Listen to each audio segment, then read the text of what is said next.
She was lying there, barely able to speak, her body so fragile it looked like even the air around her might break her. I had just finished helping her sip water, tucked her in, and sat beside her bed like I had been doing for months. That day, I looked at her, really looked at her, and something inside me snapped. I couldn't carry the weight of the secret anymore, so I leaned in close, held her hand gently, and told her, "I need to tell you something. Your son, he's cheating on me." Her eyes met mine. For a second, I thought she didn't hear me, but she blinked. And then slowly, her lip trembled. No words, just one tear slid down her cheek. She didn't ask who.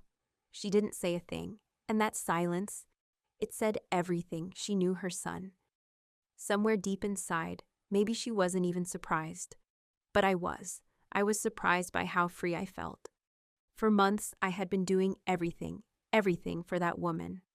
I gave up my job to take care of her when the doctors said she didn't have long.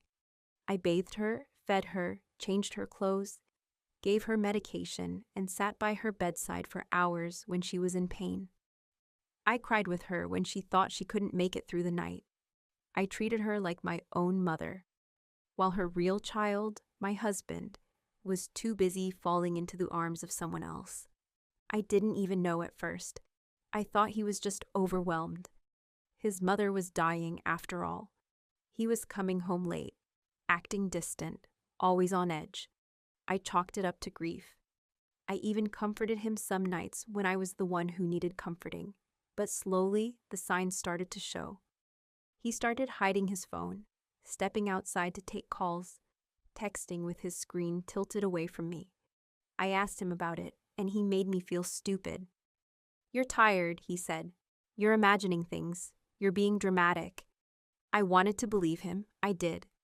But one night, when he left his phone in the kitchen to take a shower, it lit up. I wasn't even snooping, I swear. But the message was right there on the screen. "I miss your hands on me, babe." From Carly, his assistant. She was young, pretty, wore those tight pencil skirts and red lipstick. He used to say he didn't even notice. He noticed a lot more than I thought. That was the moment everything came crashing down. I felt like I couldn't breathe.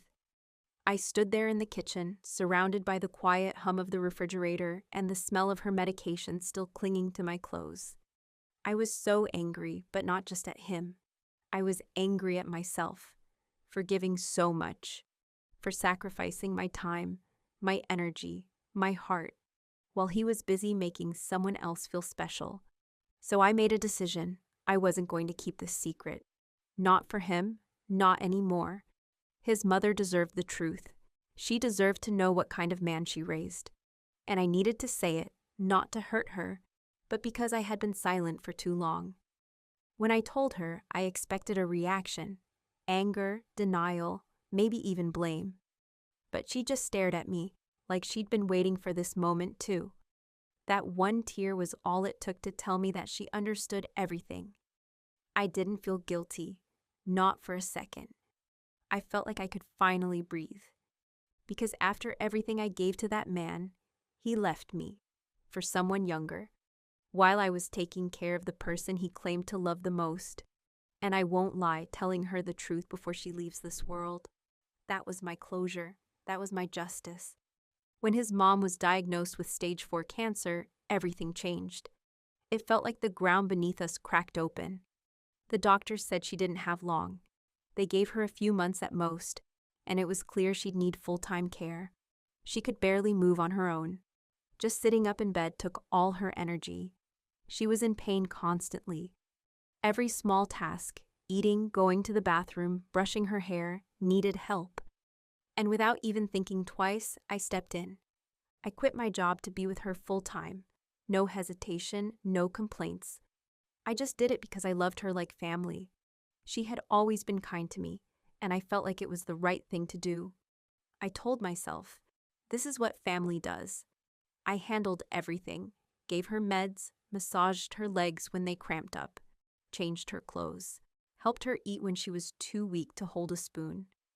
I would bathe her, hold her hand when she cried, sit beside her for hours when she couldn't sleep. I cleaned up after her when things got messy, and I never made her feel ashamed or embarrassed. I treated her like she was my mother, with love, dignity, and patience. And while I was doing all this, while I was running myself into the ground emotionally and physically, where was my husband? He was working late. He was caught up with a big project. He was too tired to talk. At first, I understood. His mother was dying. Of course, he was overwhelmed. Of course, he needed space. I figured this was just his way of coping. Not everyone can handle watching a parent fade away in front of them. And he always had an excuse. He looked tired, distracted. I felt sorry for him, so I didn't question it. When he missed dinner again, when he left early in the mornings and came back after midnight, when he started sleeping in the guest room and blamed it on not wanting to wake me up, I didn't question a thing. I thought I was being a supportive wife, giving him room to process everything. I told myself, this is what strong marriages do. They carry each other during the hard times. But deep down, something felt off.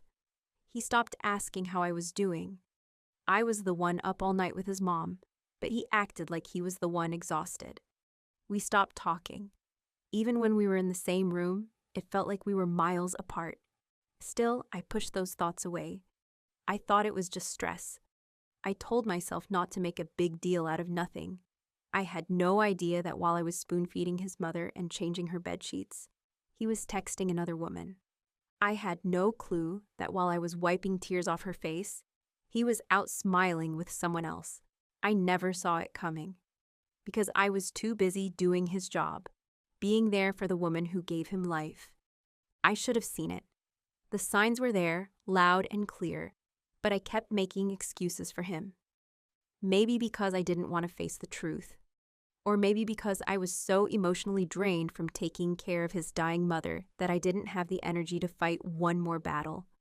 But thinking back now, it was all right in front of me. It started with his phone, the same phone he used to leave lying around without a care.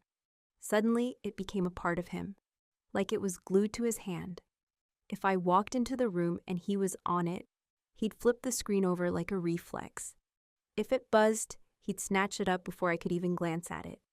He started putting it on silent, or face down, or taking calls in the other room with the door closed. And if I even asked, who was that, he'd act annoyed, like I was invading his privacy. I told myself, maybe he's just stressed. Maybe work is piling up. Maybe it's about his mom and he doesn't want to talk about it. I was always giving him the benefit of the doubt. But looking back, it wasn't stressful.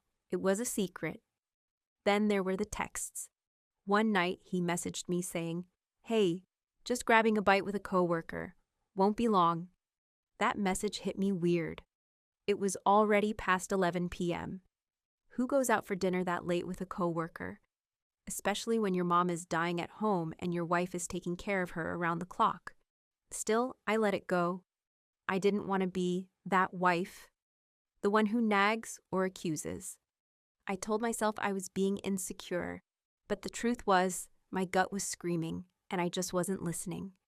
He pulled further and further away. He stopped touching me.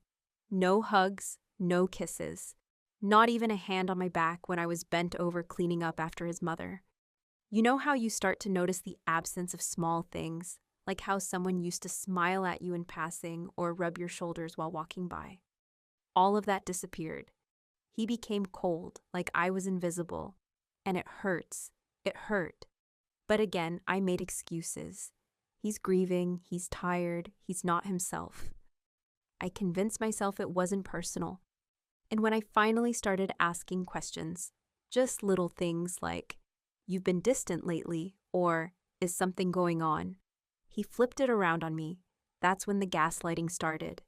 He said I was being paranoid, that I was tired and overworked, that I was imagining things because I'd been under too much pressure.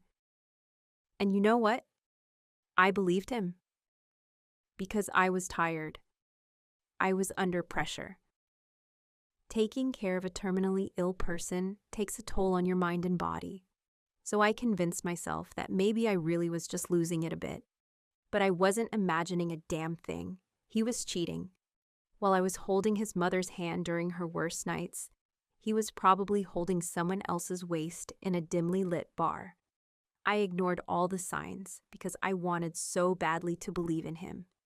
To believe that, at the very least, he wouldn't betray me while I was literally saving his mother's life one day at a time. Turns out, he betrayed me in the worst possible way, and I saw it coming. I just didn't want to believe it. It was late. I had just gotten his mother to sleep after a long night of her crying in pain. She hadn't been able to keep any food down that day, and I'd spent most of it sitting next to her, feeding her soup one spoon at a time and wiping the corners of her mouth like she was a child. My back hurt, my eyes were burning, and all I wanted was 10 minutes of silence to breathe. I walked into the kitchen to grab a glass of water, and that's when I saw it. His phone was sitting on the counter, plugged in. The screen lit up with a message that stopped me in my tracks. "I miss your hands on me, babe." It was from Carly, his assistant. I stood there frozen. For a second, I thought I'd read it wrong. I picked up the phone, hoping, praying maybe it was some old message. Maybe it wasn't what it looked like. But it was exactly what it looked like. I opened the thread, and it was all there. Weeks, no, months of messages. Not just flirty texts, not just sex. It was plans. Conversations about hotels, flights, little jokes only people sleeping together would understand. They were planning a weekend getaway. While I was literally in the next room, wiping his dying mother's mouth and holding back my tears, he was talking about which beach had the best view for morning cuddles. I couldn't move. I just sank to the kitchen floor, my knees hitting the cold tile, my hand still gripping the phone, like it might disappear if I let go. My chest felt tight, like someone had knocked the air right out of me. I didn't cry, not yet. I just stared at those words over and over again, reading every message like it would somehow make the pain stop. And the thing that kept echoing in my mind was this: my hands. My hands had been soaked in his mother's waste, cleaning up accidents, wiping her body with care and patience and love. And hers? Carly's perfectly manicured hands. They were all over my husband.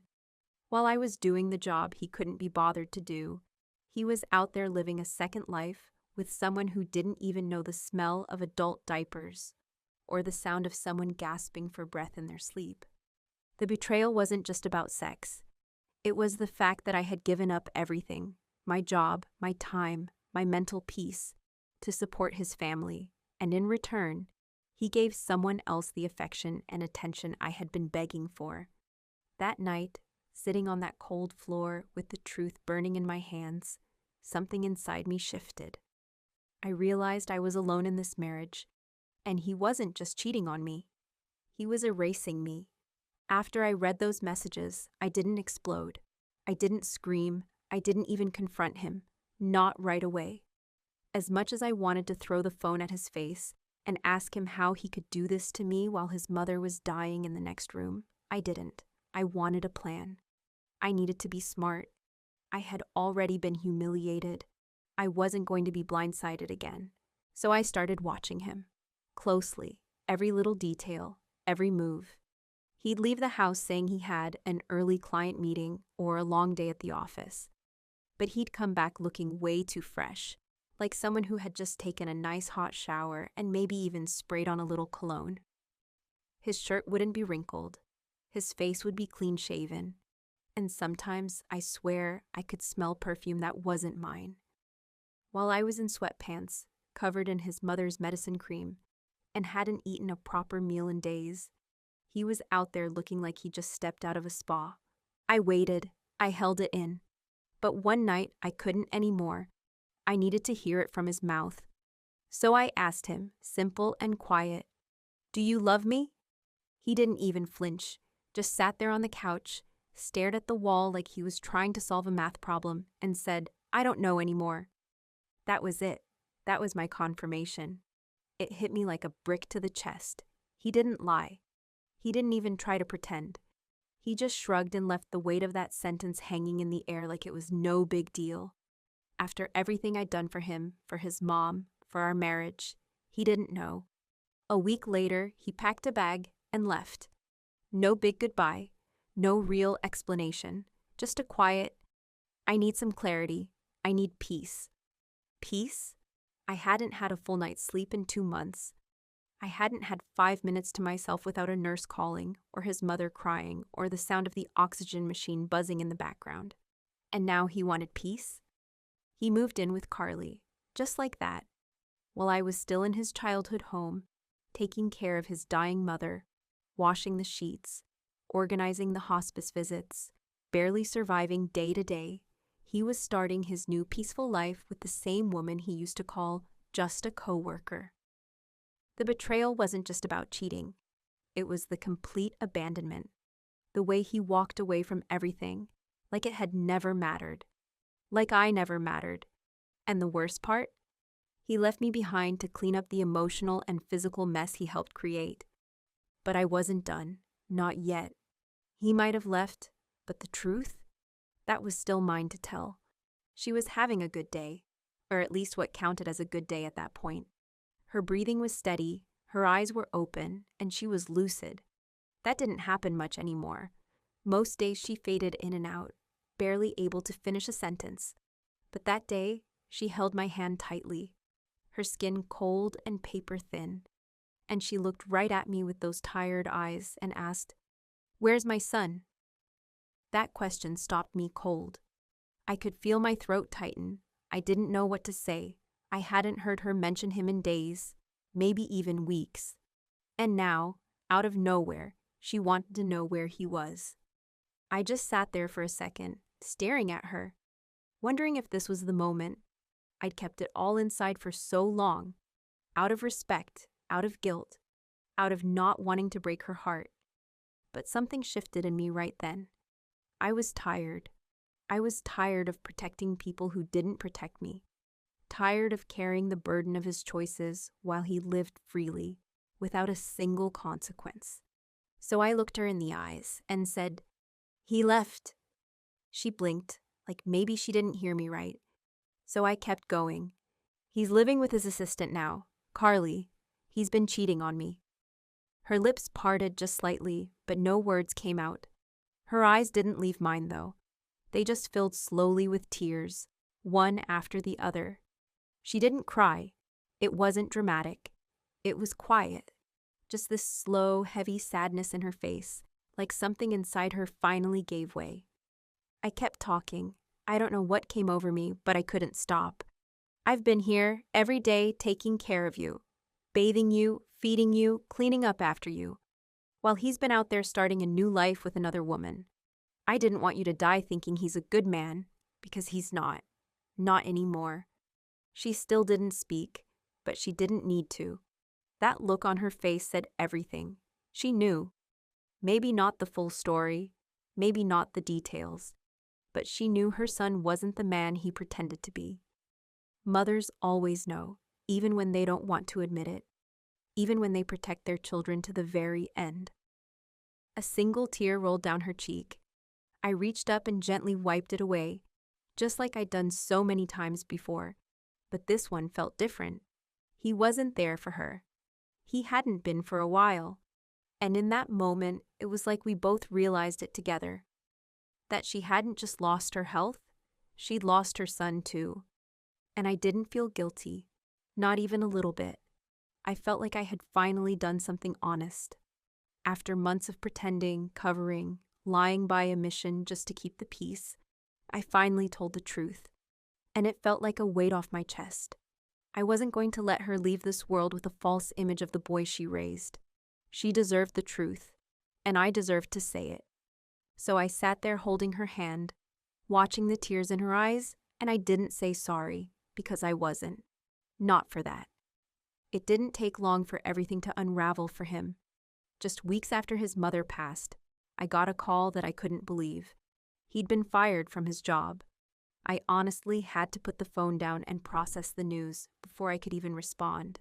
I mean, how does someone who's been caught up in such a huge scandal, someone who's been lying and betraying people left and right, not get hit with some kind of consequence?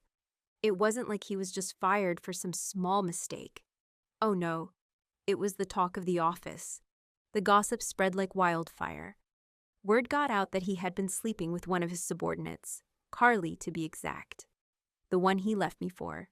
The same woman he spent all that time texting, planning getaways with while I was cleaning his mother's body. Karma works in mysterious ways, doesn't it? I wasn't surprised. In fact, I felt a little, I don't know, relieved. It was almost as if the universe was doing its job. I didn't have to lift a finger, didn't have to say a word. The universe took care of the rest. All that time I spent taking care of his mother, watching him emotionally and physically check out of our marriage. It wasn't for nothing. He might have left me broken, but the universe sure wasn't going to let him walk away scot-free. And just when I thought things couldn't get better, they did. Carly, his shiny new love, the one who replaced me so easily, left him just 2 months later. Apparently, she found someone more stable than him. I couldn't help but smile when I heard that. The same guy who couldn't keep his act together, who ran off with her when she was still technically the other woman, ended up being too much for her. She saw the mess he was, too. That was the cherry on top. He went from having everything, his job, his assistant, his new life, to losing it all in the blink of an eye. And I wasn't even the one who made it happen. It was like everything he'd done came back to him in one swift blow. I'm not saying I wanted bad things to happen to him, but I'm not going to lie. There was a part of me that felt like he deserved it. He took everything from me. My trust, my love, my patience, my care. He left me broken, watching his mother slip away while he was out there playing house with someone else. But karma didn't forget about me. It didn't forget about the months I spent putting my own needs aside while I looked after his family, and it didn't forget about the way he treated me. I didn't need to watch him suffer to feel better, but I couldn't help but feel a small sense of justice. Maybe that's what it was, justice. Because when someone betrays you in the worst way possible, when they make you feel like you're nothing, the universe has a way of letting them know that they're not as untouchable as they think. After everything had collapsed, after the betrayal, the loss, the heartache, I found myself at a crossroads. I had to figure out how to pick up the pieces of my life and put them back together, even if it felt impossible at the time. The first step was therapy. I know it sounds cliché, but it was exactly what I needed. For the first time in a long while, I wasn't carrying everything on my own. I had someone to talk to, someone who could help me sort through the mess of emotions, confusion, and anger that had built up inside me. Therapy wasn't a quick fix. It wasn't some magic cure that made everything better overnight, but it helped me see things differently. It helped me understand that what happened wasn't my fault. I didn't cause the affair. I didn't make him abandon his mother. He did that, and it was something I had to accept. I couldn't keep blaming myself for his choices. Journaling became my next form of therapy. At first, it was hard. It felt like writing down everything I was feeling just made it all more real. But then, as time passed, it became a release. I started putting everything on paper, from the smallest thoughts to the biggest revelations. I wrote about what I was going through, the pain, the frustration, the heartbreak, but also about the healing, the small victories, the moments when I realized I was regaining my sense of self. Each journal entry was like a brick I laid in the foundation of my recovery. Slowly but surely, I was rebuilding myself from the ground up. It wasn't just about therapy or journaling, though. I needed to reconnect with parts of myself that had been lost during those months of caregiving and emotional exhaustion. So, I went back to work. I started focusing on myself again. It felt strange at first, but I realized how much I had neglected my own dreams, my own passions, my own life. It was a little overwhelming, but every small step forward felt like a victory. I also found a new purpose. I started volunteering part-time at a hospice. It was something I'd been thinking about for a while, but after everything that had happened with his mother, it felt like the right thing to do. In a way, it was my way of honoring her, the woman I had cared for, the woman who had been a mother to me in some ways too. It was bittersweet, of course, but it gave me a sense of peace, a way to turn my pain into something that mattered. Helping others who were in a similar situation to what I had experienced with her was empowering. It gave me a sense of control over something, at a time when everything else felt out of control. As I started to heal, people would ask me if I regretted telling his mother the truth. And you know what? Not even a little. I had no guilt. I didn't feel bad about it. She deserved the truth. She deserved to know that her son wasn't the man she thought he was. She deserved to know what he had done. And I deserved to be seen. I deserved to be heard. For far too long, I had been invisible, living in the shadow of his lies and his selfishness. Telling her the truth was the first step in reclaiming my own voice. And as for him, he didn't just cheat on me. He abandoned his dying mother. That's a betrayal I'll never understand, but it's something he'll have to live with. Not me. I'm not carrying that weight. He can carry it for the rest of his life if he wants. But it's no longer my problem. I'm free from that pain, free from that toxicity. I may have been knocked down, but I wasn't out. Now, I look back and see how far I've come. It's hard to believe that the woman I was before, lost, angry, heartbroken, has been replaced by the person I am now. I'm stronger, more self-aware, and more focused on my own happiness than ever before. The road to recovery was long, but I'm finally walking it with my head held high. And that's something no one can take away from me.